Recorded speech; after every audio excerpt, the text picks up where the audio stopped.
Next తో IT job పక్కా 5 lakhs challenge program లో చేరండి. కేవలం 100 రోజుల్లో జాబ్ తెచ్చుకోండి.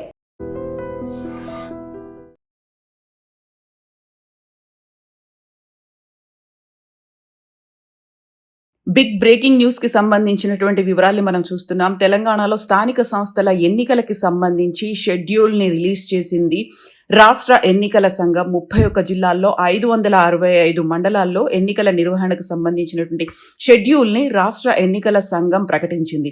ఈ క్షణం నుంచే ఎన్నికల నిబంధనలకు అమల్లోకి వస్తాయని రాష్ట్ర ఎన్నికల కమిషనర్ రాణి కుమిదిని తెలిపారు. రాష్ట్ర వ్యాప్తంగా మొత్తం 5749 ఎంపీటీసీలు, 565 జెడ్పీటీసీలకు ఎన్నికలు నిర్వహించనున్నారు. దీనికి సంబంధించినటువంటి షెడ్యూల్ని ఈ రోజు రిలీజ్ చేశారు. ఎంతో కాలంగా ఎదురు చూస్తూ వస్తున్నారు. దీంతో పాటుగా పోస్ట్పోన్లు జరిగాయి. ఆ తర్వాత హైకోర్టుకు సంబంధించినటువంటి ఉత్తర్వులు, వీటన్నిటి నేపథ్యంలో ఇప్పుడు స్థానిక సంస్థలు అంటే గ్రామ పంచాయతీలతో పాటుగా ఎంపీటీసీలు, జెడ్పీటీసీల ఎన్నికలకు సంబంధించినటువంటి షెడ్యూల్ రిలీజ్ అయింది. తెలంగాణలో ఇప్పుడు అతిపెద్ద రాజకీయ పండుగగా ఇది ఉండబోతోంది. రాజకీయ సమరానికి ముహూర్తాన్ని ఖరారు చేసింది రాష్ట్ర ఎన్నికల సంఘం. దీనికి సంబంధించినటువంటి షెడ్యూల్ని రాష్ట్ర ఎన్నికల కమిషనర్ రాణి కుమిదిని విడుదల చేశారు. 31 జిల్లాల్లో 565 మండలాల్లో ఎన్నికలు నిర్వహించేందుకు పూర్తిస్థాయి షెడ్యూల్ని ఎన్నికల సంఘం ప్రకటించింది. ఇవి 2 విడతల్లో ఎంపీటీసీలు, జెడ్పీటీసీ ఎన్నికలను నిర్వహిస్తారు. అలాగే 3 విడతల్లో గ్రామ పంచాయతీ ఎన్నికలు నిర్వహించేందుకు కూడా షెడ్యూల్ ప్రకటించారు. ఇవి విడతల వారీగా రాష్ట్ర వ్యాప్తంగా జరగడానికి వచ్చినటువంటి ఎన్నికల షెడ్యూల్ ఇది. 2 విడతల్లో ఎంపీటీసీ, జెడ్పీటీసీలు ఉంటే 3 విడతల్లో గ్రామ పంచాయతీ ఎన్నికలు నిర్వహించేందుకు షెడ్యూల్ వచ్చింది. అక్టోబర్ 23, అక్టోబర్ 27న ఎంపీటీసీ, జెడ్పీటీసీ ఎన్నికలు ఉంటాయి. అక్టోబర్ 31, నవంబర్ 4, నవంబర్ 8 తేదీల్లో 3 విడతలుగా గ్రామ పంచాయతీ ఎన్నికలు నిర్వహించనున్నట్లుగా స్టేట్ ఎలక్షన్ కమిషన్ SEC తెలిపింది. పోలింగ్ రోజునే పంచాయతీ ఎన్నికల ఫలితాలను ప్రకటిస్తారు. ఈ మేరకు ఎన్నికల షెడ్యూల్ను విడుదల చేసిన స్టేట్ ఎలక్షన్ కమిషన్ తక్షణమే ఎన్నికల కోడ్ అమల్లోకి ఉంటుంది అని రాష్ట్ర ఎన్నికల కమిషన్ అనౌన్స్ చేశారు. దీనికి సంబంధించినటువంటి వివరాలను అయితే వెల్లడించారు. ఇక ఈ ఓటర్ల జాబితాకి సంబంధించినటువంటి వివరాలని కూడా నిన్ననే వెల్లడించారు రాష్ట్ర ఎన్నికల కమిషన్ ద్వారా. స్థానిక సంస్థల ఎన్నికల షెడ్యూలు, నోటిఫికేషను ఈరోజు అయితే విడుదలైంది. ఆదివారం సాయంత్రం స్టేట్ ఎలక్షన్ కమిషనర్కు స్థానిక సంస్థల్లో సీట్ల రిజర్వేషన్ల జాబితాను పంచాయతీరాజ్ గ్రామీణాభివృద్ధి శాఖ డైరెక్టర్ అందజేశారు. రాష్ట్రంలో మొత్తం ఉన్నటువంటి జిల్లాల్లో అంటే 31 జిల్లాలో హైదరాబాద్, మేడ్చల్, మల్కాజిగిరి అర్బన్ మినహాయించి మిగతా అన్ని జిల్లాలకు సంబంధించి జెడ్పీటీసీ, ఎంపీటీసీ, ఎంపీపీ, సర్పంచ్లు, వార్డు సభ్యుల రిజర్వేషన్లను ఖరారుని అందజేశారు. యాక్చువల్గా రాష్ట్ర ప్రభుత్వ నుంచి కూడా స్థానిక సంస్థల నిర్వహణకు ముందుకెళ్ళాలి అనేది SECకి కన్సెంట్ చేరినట్టుగా అర్థమైంది. యాక్చువల్గా we can go ahead with the election అన్నట్టుగా ఒక కన్సెంట్, ఒక పర్మిషన్కి సంబంధించి స్టేట్ గవర్నమెంట్ నుంచి కూడా వచ్చింది. స్టేట్ ఎలక్షన్ కమిషన్కి ప్రభుత్వం నుంచి బీసీ రిజర్వేషన్ల ఖరారు జీవో, పంచాయతీరాజ్ శాఖ నుంచి స్థానిక సంస్థల్లో ఆయా స్థానాలకు రిజర్వేషన్ల ఖరారు జాబితా రాబోయే 15 నుంచి 18 రోజుల్లో ఎన్నికల ప్రక్రియను పూర్తి చేయాలంటూ ఆదేశాలు నిన్ననే అందాయి అనేటువంటి ఒక అతిపెద్ద చర్చ అధికార వర్గాల్లో సాగింది. ఈ పరిస్థితుల్లోనే ఈరోజు ఉదయం ఈ నోటిఫికేషన్ను విడుదల చేశారు. ఇక వెంటనే అంటే 2-3 రోజుల్లోనే అభ్యర్థుల నుంచి నామినేషన్లు కూడా స్వీకరిస్తారు అనేటువంటి ఒక సమాచారం ఉంది. సో ముందు నుంచి ఎక్స్పెక్ట్ చేసినట్టుగా ఫేజ్ వైజ్గానే జరుగుతున్నాయి. ఇక స్థానిక సంస్థల రిటర్నింగ్ అధికారులకు, ఎన్నికలకు సంబంధించినటువంటి రిటర్నింగ్ ఆఫీసర్లకు కూడా శిక్షణ కార్యక్రమాలు ఉండబోతుంటాయి. దీనికి సంబంధించినటువంటి ఒక కంప్లీట్ రిజర్వేషన్లకి సంబంధించినటువంటి జాబితా అయితే స్టేట్ ఎలక్షన్ కమిషన్కి వచ్చింది. సో రిజర్వేషన్లని 42% బీసీలకి రిజర్వేషన్లని అమలు చేసిన తర్వాత మాత్రమే స్థానిక సంస్థలకి ఎన్నికలకు వెళ్తాము అంటూ సీఎం రేవంత్ రెడ్డి పదే వెల్లడిస్తూ వచ్చారు. ఒకవేళ కనుక రిజర్వేషన్లు జరగకపోతే, అది ముందుకు సాగకపోతే ఎన్నికలు అనేవి ఉండవు అనేటువంటి ప్రకటన కూడా సీఎం రేవంత్ రెడ్డి చేసినటువంటి నేపథ్యంలో వాటికి సంబంధించినటువంటి ఇన్ఫర్మేషన్ అంతా కూడా స్టేట్ ఎలక్షన్ కమిషన్కి వెళ్ళింది. దీంతో అధికారులు, సిబ్బంది జిల్లాల వారీగా అందిన రిజర్వేషన్ల సమాచారాన్ని మొత్తంగా క్రోడీకరించారు.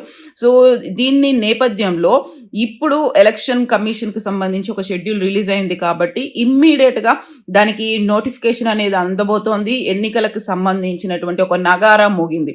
యాక్చువల్గా అసెంబ్లీ ఎన్నికలు, ఆ తర్వాత పార్లమెంట్ ఎన్నికలు, ఆ తర్వాత స్థానిక సంస్థల ఎన్నికలు, దీని తర్వాత ఇప్పుడు జిహెచ్ఎంసీ ఎన్నికలకు సంబంధించి కూడా షెడ్యూల్ ఎప్పుడు రిలీజ్ అవుతుంది అనేటువంటి ఉత్కంఠ. ఒక రకంగా అయితే అక్కడ స్థానిక సంస్థలు అనేవి పార్టీలకి సంబంధం లేకుండా జరుగుతాయి అని చెప్పినప్పటికీ సర్పంచ్ ఎన్నికలు, వార్డు మెంబర్ల ఎన్నికలు అన్ని పార్టీలు దీన్ని ఒక ప్రతిష్టాత్మకంగా తీసుకున్నాయి. ఈ నేపథ్యంలోనే ఎన్నికల తేదీలు అయితే అనౌన్స్ చేశాయి. సో రాణి కుమిదిని ఎన్నికల షెడ్యూల్ని రిలీజ్ చేశారు. ఈ నేపథ్యంలో ఇప్పుడు జరగడానికి మొత్తం 31 జిల్లాల్లో 565 మండలాల్లో ఇప్పుడు ఎన్నికలు అయితే జరగబోతున్నాయి. వీటిని ఫేజ్ వైజ్గా వీటిని అమలు చేయబోతున్నారు, ఎన్నికలు నిర్వహించబోతున్నారు.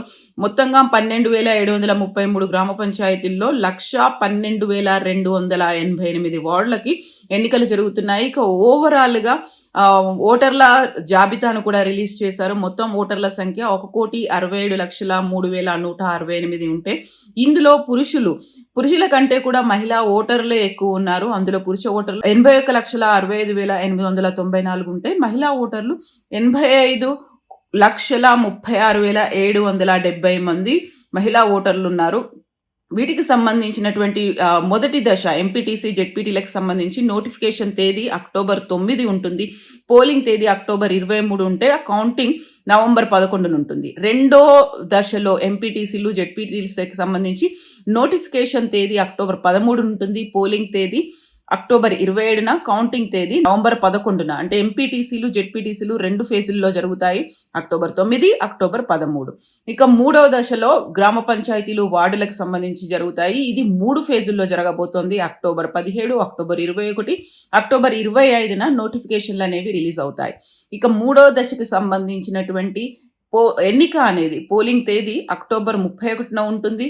పోలింగ్ తేదీ రెండో ఫేజ్ అనేది నవంబర్ 4గా ఉంటుంది. ఆ తర్వాత మూడో ఫేజ్లో జరగబోయేటువంటి గ్రామ పంచాయతీలు, వార్డులకు సంబంధించి పోలింగ్ తేదీ నవంబర్ 8న ఉండబోతోంది. సో కౌంటింగ్ తేదీలు అనేవి ఎలక్షన్ జరిగిన రోజే కౌంటింగ్ అనేది కూడా ఉంటుంది అనే వివరాలని ప్రెస్ మీట్లో భాగంగా స్టేట్ ఎలక్షన్ కమిషనర్ రాణి కుమిదిని అయితే వెల్లడించారు. ఇప్పటి నుంచి తెలంగాణలో ఒక ఎన్నికలకు సంబంధించి ఒక రాజకీయమైనటువంటి సమరం మొదలు కాబోతోంది. పల్లెల్లో ఎవరు ఎటువైపు ఉన్నారు, ప్రభుత్వానికి అనుకూలంగా ఉన్నారా, లేకపోతే అక్కడ ప్రభుత్వ వ్యతిరేక ఓట్లున్నాయా, లేకపోతే ఏ పార్టీలు ఎలా పుంజుకున్నాయి అనేది ఈ వివరాలని బట్టి తెలియబోతోంది. దీని తర్వాత ఇంకా కీలకమైనటువంటి జిహెచ్ఎంసీ, ఆ తర్వాత మున్సిపాలిటీలకు సంబంధించినటువంటి ఎన్నికల మీద కూడా ఆసక్తి పెరిగే అవకాశం కనిపిస్తోంది. మొత్తానికైతే ఎప్పుడెప్పుడు అని ఎదురు చూసినటువంటి ఆ ఎన్నికలకు సంబంధించినటువంటి షెడ్యూల్ అయితే ఇప్పుడు రిలీజ్ అయింది. ఇక వీటిపైనే ఇప్పుడు ప్రధానంగా ఫోకస్ అనేది ఉండబోతుంది. పార్టీలు కూడా వీటి కోసమే ఎదురు చూస్తున్నాయి. ఆ తర్వాత ఫలితాలు ఎలా ఉండబోతున్నాయి అనేటువంటి ఆసక్తి, అంచనాలు కూడా అప్పుడే మొదలయ్యాయి. And for more videos, Please subscribe to iDream. Please subscribe to iDream. Please subscribe iDream. And please subscribe to iDream. For more videos, subscribe to iDream.